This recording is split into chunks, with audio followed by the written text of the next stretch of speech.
আসসালামু আলাইকুম। অবিরাম বাংলার সংবাদে সবাইকে স্বাগত জানাচ্ছি। আমি মারিয়া চৌধুরী। শুরুতেই বিআরবি কেবল সংবাদ শিরোনাম।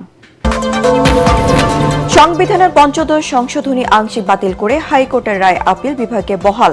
সংবিধানে ফিরছে তত্ত্বাবধায়ক ব্যবস্থা ও গণভোট।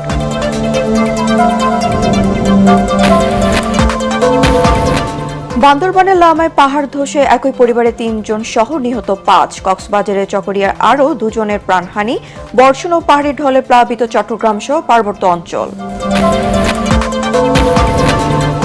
দেশে যে কোনো সময় শক্তিশালী ভূমিকম্পের আশঙ্কা, ঝুঁকিপূর্ণ ভবন অপসারণ এবং জনগণকে সচেতন করা না গেলে অন্তত ৪ লাখ প্রাণহানির সংখ্যায় বিশেষজ্ঞরা। ইরানের মাঝহাতে নিজ জন্ম শহরে আজ চিরনিদ্রায় শায়িত হচ্ছেন আলী খামেনি। দেশটির বিভিন্ন স্থানে আবারও হামলা চালিয়েছে যুক্তরাষ্ট্র, পাল্টা জবাব দিয়েছে তেহরানও। এবং রাতে শুরু বিশ্বকাপের শেষ ৮-এর লড়াই। কোয়ার্টার ফাইনালের প্রথম ম্যাচে মুখোমুখি হচ্ছে টপ ফেভারিট ফ্রান্স, প্রতিপক্ষ আফ্রিকান পাওয়ার হাউস মরক্কো।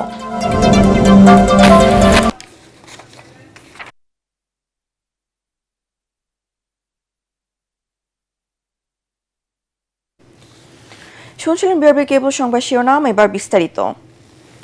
তত্ত্বাবধায়ক সরকার ফিরিয়ে দিয়ে সংবিধানের পঞ্চদশ সংশোধনীও বাতিল করে হাইকোর্টের রায় বহাল রেখেছে আপিল বিভাগ। ৩টি আপিল নিষ্পত্তি করে বৃহস্পতিবার প্রধান বিচারপতি জুবাইর রহমান চৌধুরীর নেতৃত্বে ৪ বিচারপতির বেঞ্চে পঞ্চদশ সংশোধনীয় এই রায় দেন। আপিল বিভাগের এই রায়ের মধ্য দিয়ে বাতিল হওয়া তত্ত্বাবধায়ক সরকার ফিরে আসলো। গণভোটের বিধানও বহাল রাখা হয়েছে। সংবিধানে কারো হস্তক্ষেপ করলে রাষ্ট্রদ্রোহিতার শাস্তির বিধানও বাতিল করা হলো। ২০২৪ সালের ১৭ ডিসেম্বর পঞ্চদশ সংশোধনীর কিছু অংশ অসাংবিধানিক ও বাতিল করে রায় দেয় হাইকোর্ট। এই রায়ের পর তত্ত্বাবধায়ক সরকার ফেরার পথ খুললেও কিছু জটিলতা থেকে যাওয়ায় হাইকোর্টের রায়ের বিরুদ্ধে পৃথক ৩টি আপিল হয়। ২০১১ সালের ৩০ জুন জাতীয় সংসদে পাশ হয়েছিল পঞ্চদশ সংশোধনী।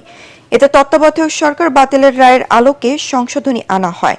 নারীদের সংরক্ষিত আসন ৫০ করা হয়। অবৈধভাবে ক্ষমতা গ্রহণ করলে সংবিধান স্থগিত বা বাতিল করার শাস্তি সহ প্রায় ৫৪টি বিষয় সংযুক্ত করা হয়েছিল।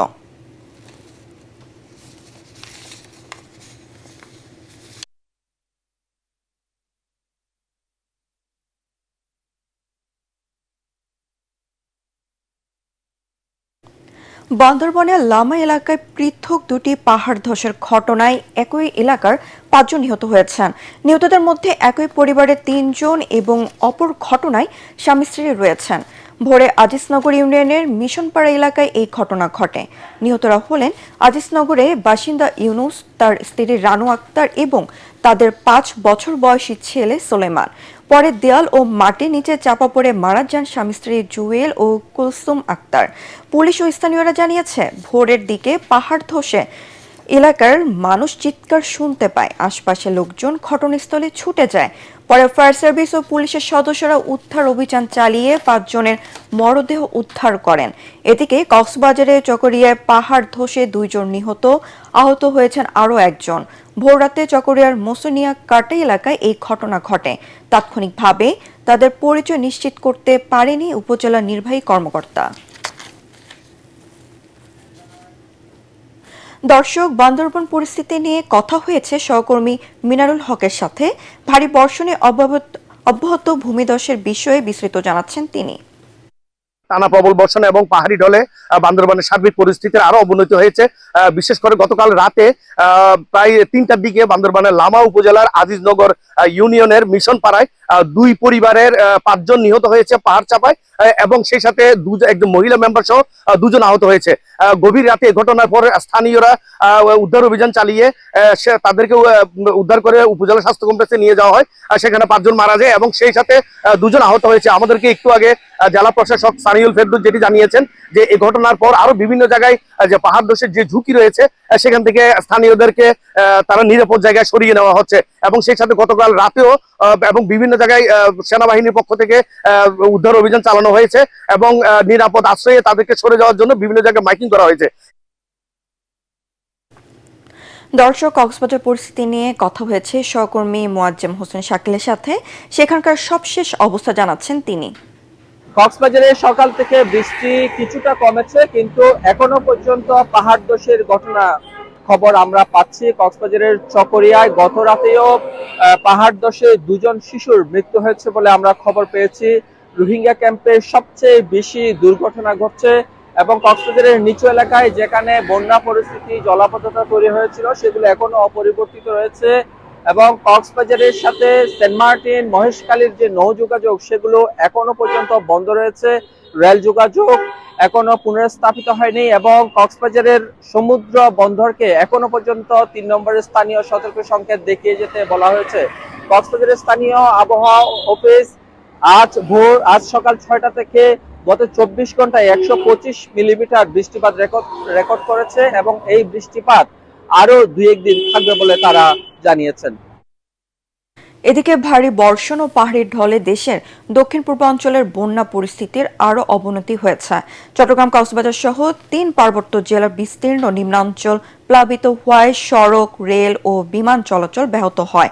ভারী বৃষ্টিতে বন্দরনগরী চট্টগ্রামে শিশুসহ নিহত হয়েছেন 4 জন। দুর্যোগে পানিবন্দী ও ঝুঁকির মধ্যে রয়েছেন লাখো মানুষ। বিভিন্ন স্কুলে আশ্রয় নিয়েছে কয়েকশো পরিবার।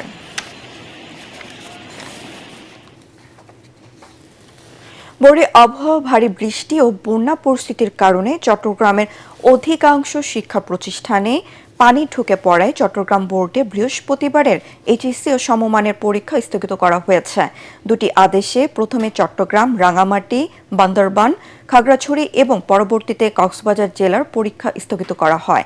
পরিস্থিতির দ্রুত অবনতি হওয়ায় গভীর রাতে পুরো বোর্ডের পরীক্ষায় স্থগিতের সিদ্ধান্ত আসে। তবে দেশের অন্য সব শিক্ষা বোর্ডের পরীক্ষা পূর্ব নির্ধারিত সময়সূচি অনুযায়ী অনুষ্ঠিত হবে। স্থগিত পরীক্ষার নতুন তারিখ পরে জানানো হবে বলে জানিয়েছে শিক্ষা বোর্ড। এদিকে বৈরী আবহাওয়ার কারণে বৃহস্পতিবার রাঙামাটি জেলার সব প্রাথমিক বিদ্যালয় বন্ধ ঘোষণা করা হয়েছে। জলবায়ু পরিবর্তন মোকাবেলা করা কোনো একক দেশের পক্ষে সম্ভব নয়, প্রয়োজনে সমন্বিত প্রচেষ্টা। দ্বিতীয় আন্তর্জাতিক জলবায়ু ক্যাম্পের উদ্বোধনী অনুষ্ঠানে এমন মত দিয়েছেন বিশেষজ্ঞরা। অনুষ্ঠানে নেপালের কৃষি, বন ও পরিবেশ মন্ত্রী গীতা চৌধুরী বলেন, জলবায়ু পরিবর্তনের প্রভাব মোকাবেলায় সহায়তা পাওয়া ক্ষতিগ্রস্ত রাষ্ট্রগুলোর অধিকার। নেপালের কাঠমান্ডু থেকে তহিদুর রহমান তুহির রিপোর্ট। জলবায়ু পরিবর্তনের বিরূপ প্রভাবে নানান দুর্যোগে ভুগতে হচ্ছে বাংলাদেশ সহ দক্ষিণ এশিয়ার দেশগুলোকে, কিন্তু দায়ী রাষ্ট্রগুলো থেকে ক্ষতিপূরণ আদায় করতে পারছে না ক্ষতিগ্রস্ত রাষ্ট্রগুলো, কমানো যাচ্ছে না দূষণও। এমন প্রেক্ষাপটে দক্ষিণ এশিয়ার তরুণ জলবায়ু কর্মীদের দক্ষ ও ঐক্যবদ্ধ করতে নেপালে শুরু হলো 5 দিনব্যাপী 3য় ইন্টারন্যাশনাল ক্লাইমেট ক্যাম্প।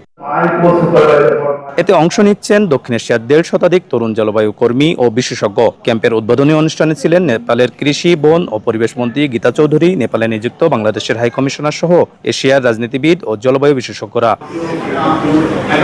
এ সময় বক্তারা জলবায়ু সংকট মোকাবেলায় যৌথ উদ্যোগ ও দক্ষিণ এশিয়ার তরুণদের ঐক্যবদ্ধ হওয়ার আহ্বান জানান।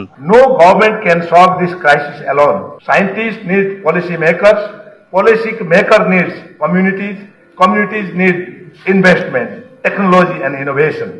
Lasting solution will only emerge through genuine partnership. It's our right to take technology, investment, and all the damage, loss and damage done by the developed countries. So it is our right. It is not. We are not asking for we are not demanding for the help. This is our right. Nepal ও বাংলাদেশের নতুন সরকার জলবায়ু পরিবর্তনের প্রভাব মোকাবেলায় বড় ভূমিকা রাখবে বলে আশা করেন বিশেষজ্ঞরা। In Bangladesh and in Nepal, over the last 1 year or a little bit more time, one common thing that happened, a new government is in power in each of these 2 countries to combat problems, including climate change. এই camp দক্ষিণ এশিয়ার তরুণদের মধ্যে জলবায়ু নেতৃত্বের নতুন network গড়ে তুলবে বলে আশা আয়োজকদের। এশিয়ার ইউথ এবং এক্সপার্ট যারা আছেন ক্লাইমেট নিয়ে, এনভায়রনমেন্ট নিয়ে কাজ করছেন, তাদেরকে আমরা একটা প্ল্যাটফর্মে আনার চেষ্টা করেছি, যেটার নাম আমরা দিয়েছি ইন্টারন্যাশনাল ক্লাইমেট ক্যাম্প, এবং যার মাধ্যমে একটা নেটওয়ার্কিং হবে, লার্নিং এক্সচেঞ্জ হবে এবং একটা কালচারাল এক্সচেঞ্জও কিন্তু হবে। মঙ্গলবার শুরু হওয়া আন্তর্জাতিক এই জলবায়ু ক্যাম্প চলবে আগামী 11 জুলাই পর্যন্ত, যেখানে অংশ নিয়েছেন এশিয়ার 1.5 শতাধিক তরুণ জলবায়ু কর্মী ও বিশেষজ্ঞরা। এই আয়োজনে দক্ষিণ এশিয়ার জলবায়ু কর্মীদের মধ্যে অভিজ্ঞতা বিনিময়ের পাশাপাশি বাংলাদেশের মতো জলবায়ু পরিবর্তনে ক্ষতিগ্রস্ত রাষ্ট্রগুলোর জন্য ক্ষতিপূরণ আদায়ের ঐক্যবদ্ধ শক্তি তৈরি হবে বলে মনে করছেন সংশ্লিষ্টরা। নেপালের কাঠমান্ডু থেকে তৌহিদুর রহমান তুহি, এটিএন বাংলা। দেশে যে কোনো সময় 8 থেকে 9 মাত্রার শক্তিশালী ভূমিকম্পের আশঙ্কা করছেন বিশেষজ্ঞরা। তাদের মতে পূর্বাঞ্চলে মাটির গভীরে ইন্ডিয়ান প্লেটে একটু একটু করে বার্মা প্লেটে সরে বড় ভূমিকম্পের দিকে নিয়ে যাচ্ছে অঞ্চলটি। এ পরিস্থিতিতে ঝুঁকিপূর্ণ ভবন অপসারণ এবং জনগণকে সচেতন করা না গেলে অন্তত 4 লাখ প্রাণহানির সংখ্যা বিশেষজ্ঞদের। তবে রাজুক বলছে ঝুঁকিপূর্ণ ভবন অপসারণের কাজ শুরু হয়েছে। ইমদাদুল্লাহ বাবুর 2 পর্বের ধারাবাহিক প্রতিবেদনের প্রথম পর্ব। ছবি তুলেছেন শাহজাহান সেন্টু। মাটির নিচে নিঃশব্দে জমছে মহা বিপর্যয়ের জ্বালানি, যার সুপ্ত শক্তিতে যে কোনো মুহূর্তে ভয়াবহভাবে কেঁপে উঠতে পারে বাংলাদেশ। দেশের পূর্বাঞ্চলে সিলেট, সুনামগঞ্জ ও চট্টগ্রামে মাটির গভীরে প্রতি বছর 4 থেকে 5 সেন্টিমিটার করে ইন্ডিয়ান প্লেট বার্মা প্লেটে তলিয়ে যাচ্ছে। ভূতাত্ত্বিকরা বলছেন এর ফলে মাটির নিচে জমছে বিপুল শক্তি। গবেষণা করে যেটা পেয়েছি, আমাদের সাবডাকশন জোনে 8.2 থেকে 9 শক্তি জমা হয়ে আছে। 60% শক্তিও যদি বের হয় প্রথমে, তাহলে সেটা হবে 8। এখান থেকে 70 কিলোমিটার পূবে যদি ওইটা আঘাত হানে কেন্দ্রে, যেটা হচ্ছে ঢাকা, হয়তো একটা মৃত্যুপুরীতে রূপান্তরিত হবে। আবহাওয়া অফিসের জরিপ মতে গেল 3 বছরে দেশে ছোট বড় 110টি ভূকম্পন হয়েছে। চলতি বছর 6 মাসে কাঁপুনি হয় 32 বার।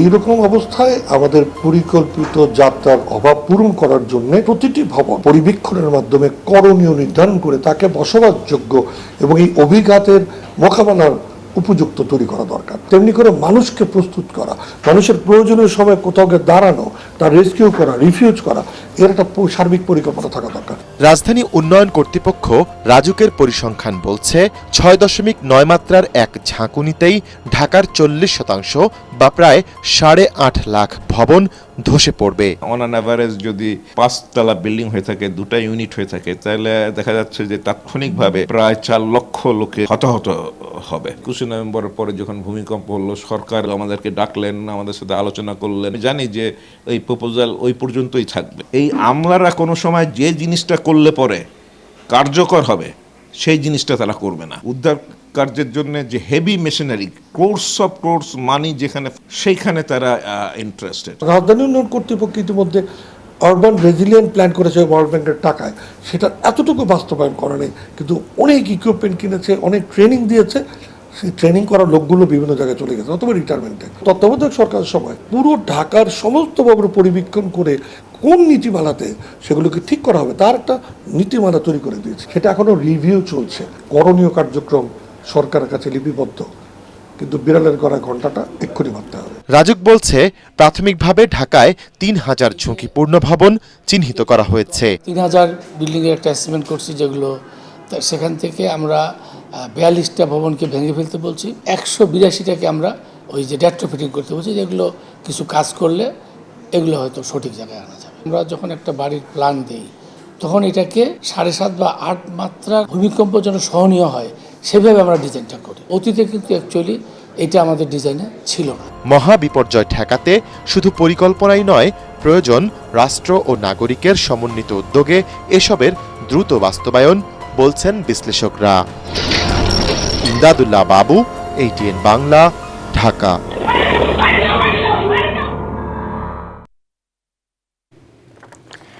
দর্শক, সুপ্রিম কোর্ট প্রাঙ্গণে আছেন সহকর্মী হুমায়ুন চিস্তি, যুক্ত হচ্ছে তার সাথে।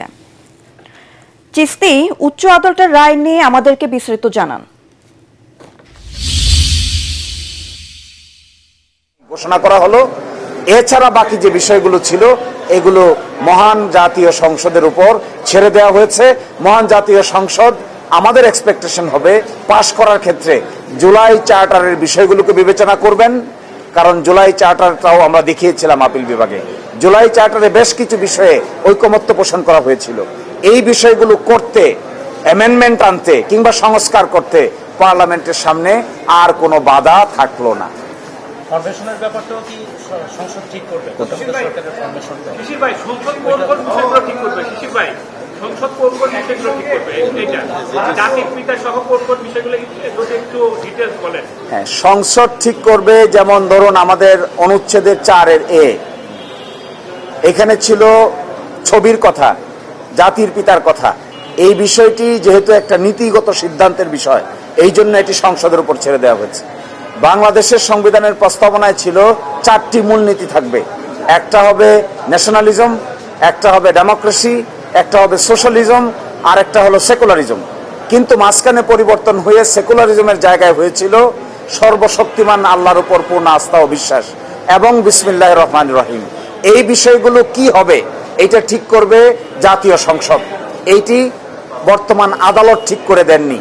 একই সাথে রাষ্ট্র পরিচালনার মূলনীতি কি হবে এগুলো বর্ণনা করা আছে আর্টিকেল 8, 9, 10, 11 এবং 12। এগুলোতে কি বিধান হবে এগুলো নির্ধারণ করবে জাতীয় সংসদ। আর্টিকেল 38 সভা অ্যাসোসিয়েশন করার স্বাধীনতা, right two freedom of association, এটি পরিবর্তন করা হয়েছিল ৫ম সংশোধনীর মাধ্যমে। এখন এটি কেমন করে হবে এটিও জাতীয় সংসদ ঠিক করবে, এটি ঠিক করবে না আদালত।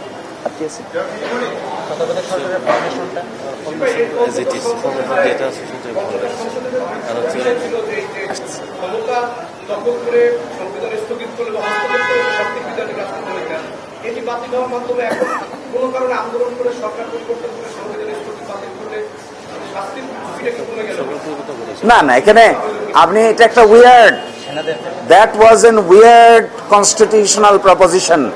সংবিধান কোনো পেনাল কোডের নাম না, সংবিধান কোনো দণ্ডবিধি না যে দণ্ডবিধিতে আপনি একজনকে সাজা দিবেন কাকে দিবেন না, এগুলো দণ্ডবিধির কাজ। কেউ যদি অপরাধ করে অপরাধ ডিটারমিন করবে দণ্ডবিধি, প্রসেস ফলো করবে ফৌজদারি কার্যবিধি। পৃথিবীর কোনো সংবিধানে বলা থাকে না কাকে আপনি শাস্তি দিবেন আর কাকে আপনি শাস্তি দিবেন না। রাষ্ট্রীয় মর্যাদায় আজ চিরনির্দয় শায়িত হবেন ইরানের প্রয়াত সর্বোচ্চ নেতা আয়াতুল্লাহ আলী খামেনি। দেশটির উত্তর পূর্বাঞ্চলে মাঝহাতে নিজ জন্ম শহরে তাকে কবরস্থ করা হবে। ইরাকের ঐতিহাসিক কারবালা থেকে এরই মধ্যে তার মরদেহ ইরানে ফিরিয়ে আনা হয়েছে। এরপর জানাজার জন্য মরদেহ আনা হয় ইমাম রেজা মাজার কমপ্লেক্স। এদিকে ইরানের বিভিন্ন জায়গায় আবারও হামলা চালিয়েছে যুক্তরাষ্ট্র। আশিকুর রহমান জানাচ্ছেন বিস্তারিত। ইরানের নাজাফ শহরে মানুষের ঢল। তারা সবাই শেষ শ্রদ্ধা জানাতে এসেছিলেন ইরানের প্রয়াত নেতা আয়াতুল্লাহ আলী খামেনির প্রতি। খামেনিকে বিদায় জানাতে ইরাকের আরেক শহর কারবালায়ও জড়ো হন হাজার হাজার মানুষ। ইরান ও ইরাকের 5টি শহরে বিশাল শোকানুষ্ঠানের পর আজ খামেনির জন্মশহর মাশহাদে তাকে দাফন করা হবে। গত শুক্রবার থেকে খামেনির দাফন ঘিরে শুরু হয় সপ্তাহব্যাপী শোক অনুষ্ঠান।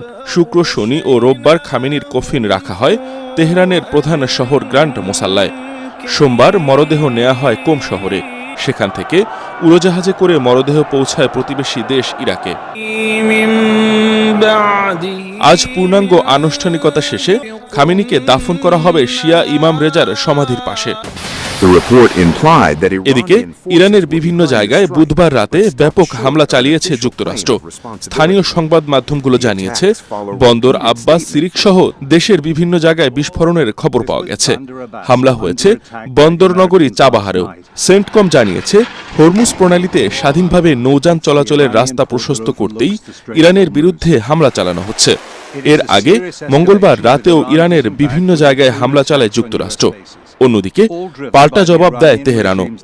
বাহরাইন ও কুয়েতে 85টি মার্কিন সামরিক লক্ষ্যবস্তুতে হামলা চালানোর দাবি করেছে আইআরজিসি। আশিকুর রহমান, এটিএন বাংলা। এবার আনোয়ার সিমেন্ট শীট বিশ্বকাপ সংবাদ।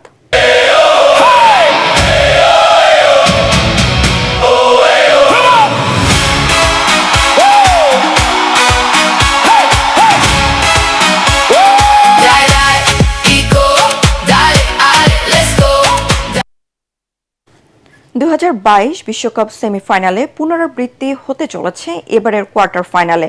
তাই ম্যাচটিকে ঘিরে ফুটবলমোদীদের মধ্যে বাড়তি আগ্রহ দেখা হয়েছে। শেষ 8-এর মধ্যে প্রথম ম্যাচে ইউরোপিয়ান পাওয়ার হাউস ফ্রান্সের মুখোমুখি হবে আফ্রিকান শক্তি মরক্কো।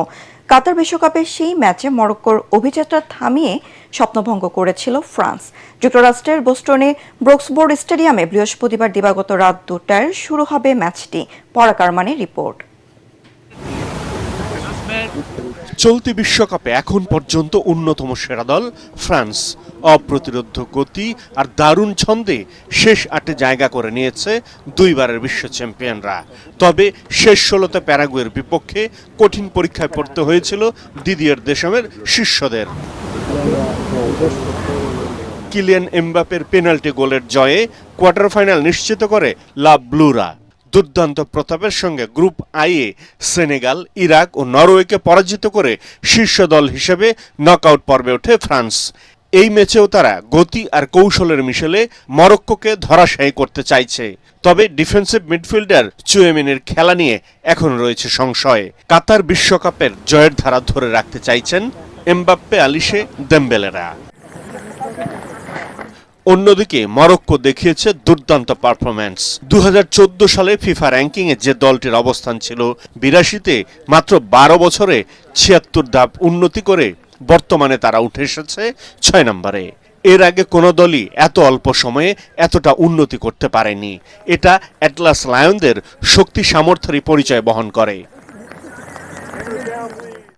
গ্রুপ সিতে ব্রাজিলের সঙ্গে ড্র এবং হাইতি ও স্কটল্যান্ডকে হারিয়ে নকআউট পর্বে ওঠে তারা। রাউন্ড 32-তে নেদারল্যান্ডসকে টাই ব্রেকারে হারিয়ে শেষ 16তে জায়গা করে নেয়।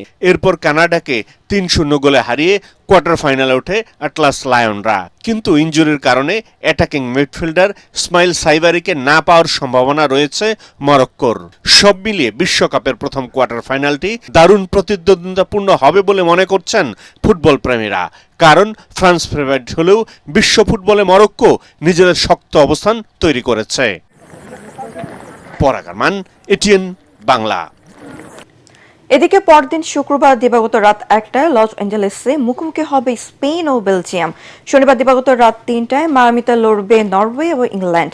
আর রোববার সকাল 7টায় কানসাস সিটিতে বিশ্ব চ্যাম্পিয়ন আর্জেন্টিনার প্রতিপক্ষ ইতিহাস গড়া সুইজারল্যান্ড।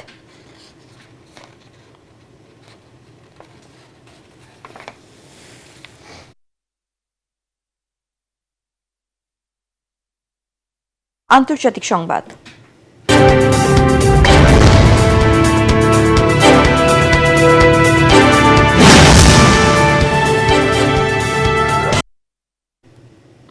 ইরানের সাথে যুদ্ধবিরতি ভেঙে দেওয়ার ঘোষণা দিয়ে বিশ্ব অর্থনীতি ঝুঁকির মধ্যে ফেলে দিচ্ছেন মার্কিন প্রেসিডেন্ট ডোনাল্ড ট্রাম্প বলে ক্ষোভ জানিয়েছেন আন্তর্জাতিক বিশ্লেষকরা।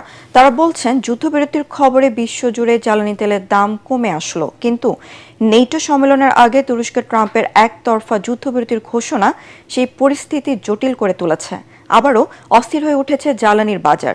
এর আগে ইউক্রেনের প্রেসিডেন্ট ভলোদিমির জেলেনস্কির সঙ্গে দ্বিপাক্ষিক বৈঠক বসার আগে ইরানের বিরুদ্ধে চুক্তি লঙ্ঘনের অভিযোগ আনেন ট্রাম্প। দেশটির ক্ষমতাসীনদের অসুস্থ বলেও মনে করেন তিনি। সম্প্রতি হরমুজ প্রণালীতে বাণিজ্যিক জাহাজের ইরানের হামলা চুক্তির স্পট লঙ্ঘন বলেও জানান মার্কিন প্রেসিডেন্ট। এবার খেলার খবর।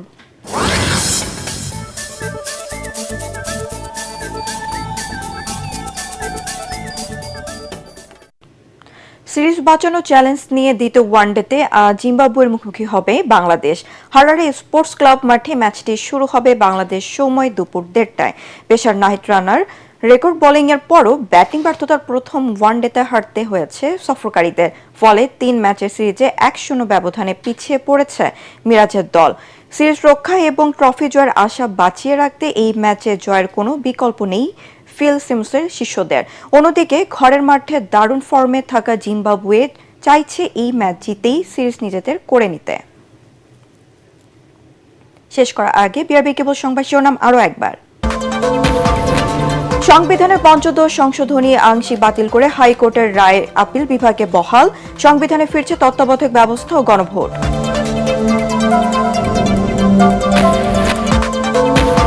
বান্দরবানে লামায় পাহাড় ধসে একই পরিবারে 3 জন নিহত, 5।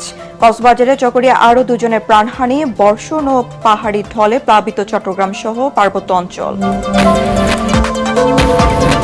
দেশে যে কোনো সময় শক্তিশালী ভূমিকম্পের আশঙ্কা, ঝুঁকিপূর্ণ ভবন অপসারণ এবং জনগণকে সচেতন করা না গেলে অন্তত 4 লাখ প্রাণহানির সংখ্যায় বিশেষজ্ঞরা।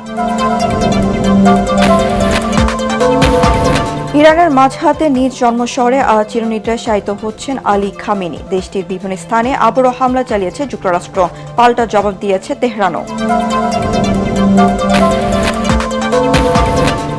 এবং রাতে শুরু বিশ্বকাপের শেষ 8-এর লড়াই। কোয়ার্টার ফাইনালের প্রথম ম্যাচে মুখোমুখি হচ্ছে টপ ফেভারিটস ফ্রান্স, প্রতিপক্ষ আফ্রিকান পাওয়ার হাউস মরক্কো।